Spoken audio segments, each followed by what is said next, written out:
Assalamualaikum warahmatullahi wabarakatuh. Perkenalkan, nama saya Lili Saida, asal Kabupaten Tangerang, Kecamatan Kronjo, Desa Pagenjahan, dengan NIM 231310033. Saya dari Prodi Akidah dan Filsafat Islam semester 5B.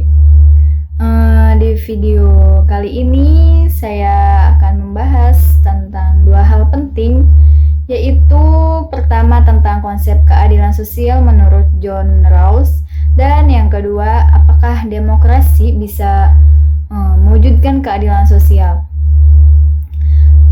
Langsung saja. Jadi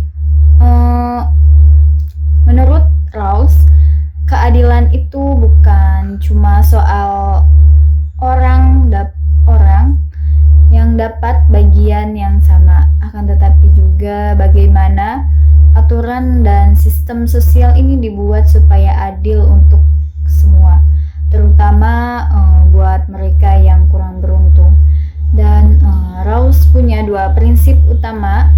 Yang pertama ada prinsip kebebasan, jadi setiap orang itu punya hak kebebasannya atas dasar yang sama, kayak kebebasan berbicara, berpikir, beragama, dan kebebasan yang lainnya, yang asal kebebasan itu gak merugikan orang lain. Yang kedua yaitu ada prinsip perbedaan. Nah, Rawls ini sadar kalau ketimpangan sosial itu pasti ada, tapi menurut dia ketimpangan itu boleh aja asal bisa membawa manfaat paling besar untuk orang-orang yang paling lemah.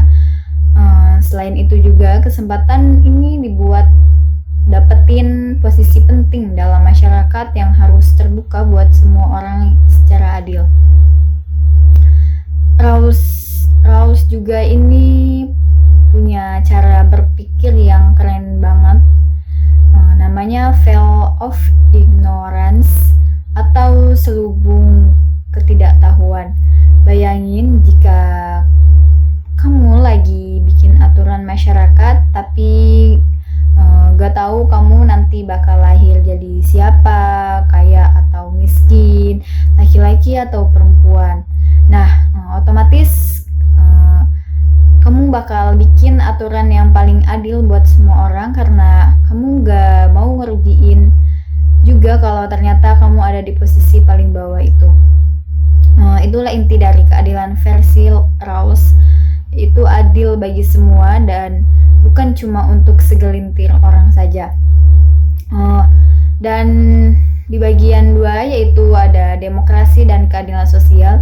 Kalau ditanya apakah demokrasi itu bisa mewujudkan keadilan sosial, menurut saya bisa banget, karena dengan catatan demokrasinya itu harus benar-benar dijalankan dengan jujur, terbuka dan berpihak pada rakyat. Demokrasi kan ada pada dasarnya itu sistem yang ngasih ruang buat rakyat itu menentukan arah negara. Nah, lewat partisipasi itu masyarakat bisa ikut menjaga keadilan sosial dan beberapa hal yang bisa bikin demokrasi jadi jalan untuk keadilan sosial. Misalnya partisipasi masyarakat. Semua orang kan punya hak buat ngomong, berpendapat, dan ikut mengambil keputusan. Dan yang kedua itu ada kesempatan yang merata. Nah, kesempatan yang merata ini tuh negara harus menjamin akses yang sama ke pendidikan, pekerjaan, dan layanan publik. Dan yang ketiga itu ada transparansi dan akuntabilitas, yaitu pemerintah harus terbuka dan bisa dimintai pertanggungjawaban. Adapun yang keempat yaitu keadilan hukum. Jadi keadilan hukum ini semua orang diperlakukan sama di depan hukum, enggak peduli status sosialnya. Dan ada yang terakhir yaitu ada kebijakan afirmatif. Jadi negara ini boleh bikin program khusus buat masyarakat miskin supaya kesetaraan bisa tercapai. Kalau hal-hal itu dijalankan, demokrasi bisa banget jadi alat buat mewujudkan yang digagas John Rawls itu.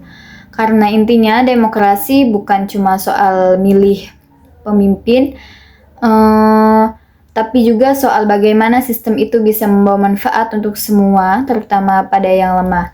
Jadi intinya dari pembahasan tadi itu bisa disimpulkan kalau keadilan sosial menurut John Rawls itu tentang kewajaran dan keseimbangan, bukan kesamaan mutlak, dan demokrasi kalau dijalankan dengan nilai-nilai kejujuran dan keadilan bisa jadi sarana nyata buat mewujudkan cita-cita itu. Sekian dari saya, semoga video ini bermanfaat. Wassalamualaikum warahmatullahi wabarakatuh.